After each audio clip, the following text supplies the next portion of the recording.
So you're always very cautious because another thing is that you don't want to be, you want to be able to meet your earnings figures. So companies in the private sector that also drives them to be very short-term oriented. So it's a little bit constraining when you think about financial reporting on its own. So how do we then try to be more relevant as a profession? Can we be more relevant as a profession and provide information that is going to help the various stewards, the various the management team, senior managers, the board,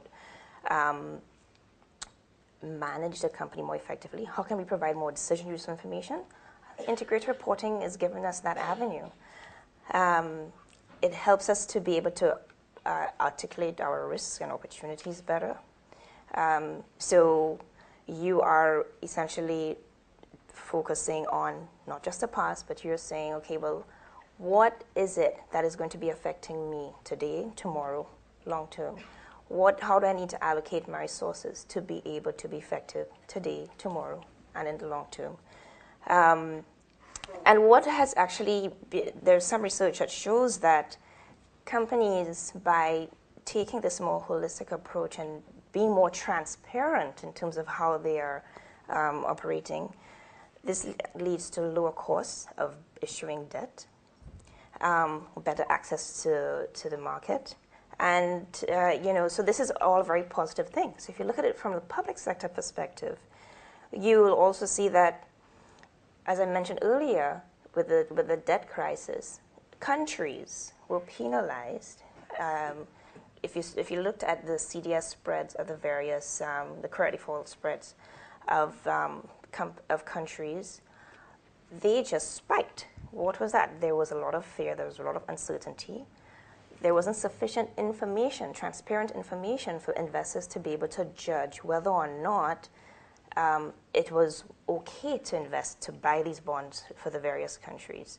So this is one area where I see a little bit of a parallel between a company and the public sector, because you are using resources, you are issuing bonds to be able to finance your activities, just like a company is issuing bonds to be able to finance its activities.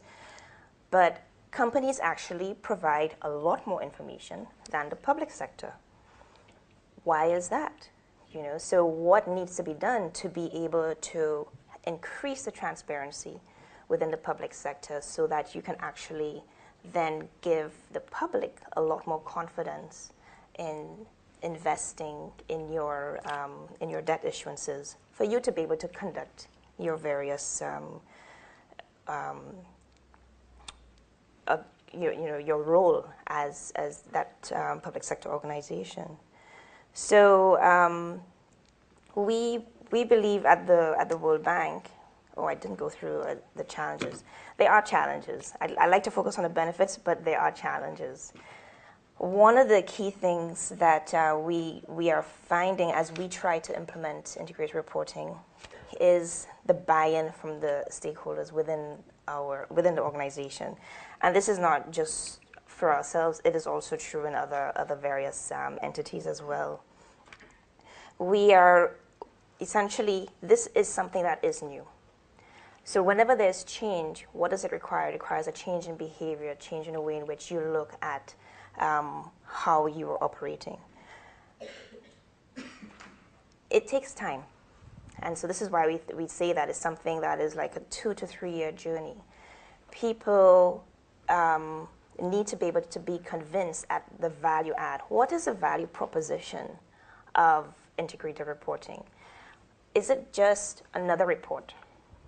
And this is a question that we try to say, actually, for integration reporting to be effective, it should not just be viewed as another report.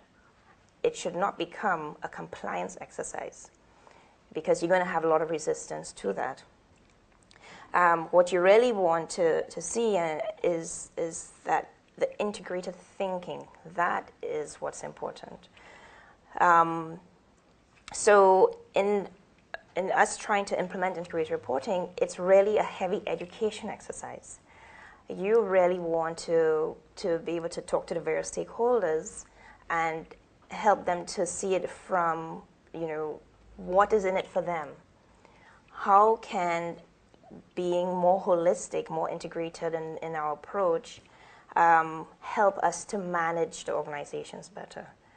How does this enable us to articulate our strategies better? There's usually a fear that, well, I don't even really know what my underlying strategy is. So a lot of people, everybody working in the silos once again, they're essentially doing their own thing. And well, what is the broader strategy?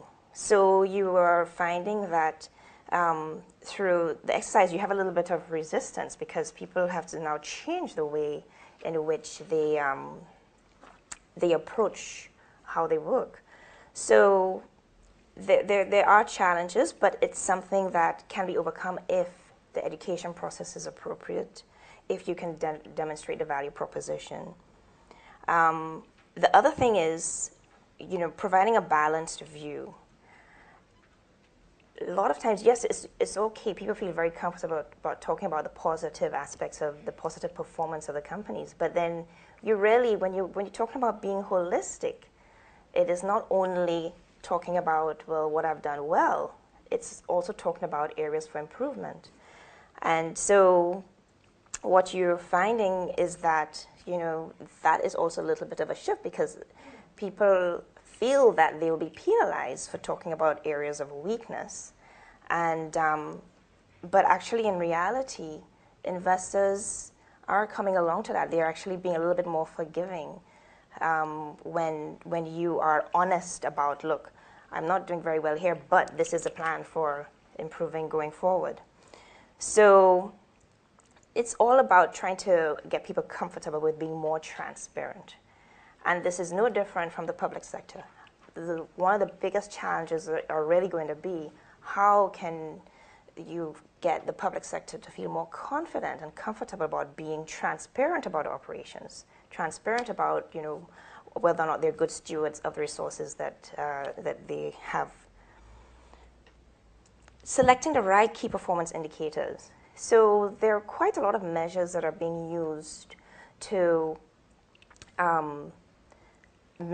to analyze someone's performance. And so when you actually start doing the groundwork, you see that a lot of people are focusing on a lot of different things. Well, which performance indicator is helping you to know whether or not you're meeting your objective? So it's really a matter of synthesizing all of the information that's available to help you to be able to determine what really is important, what is key, not just look at all the various performance indicators, but what is the key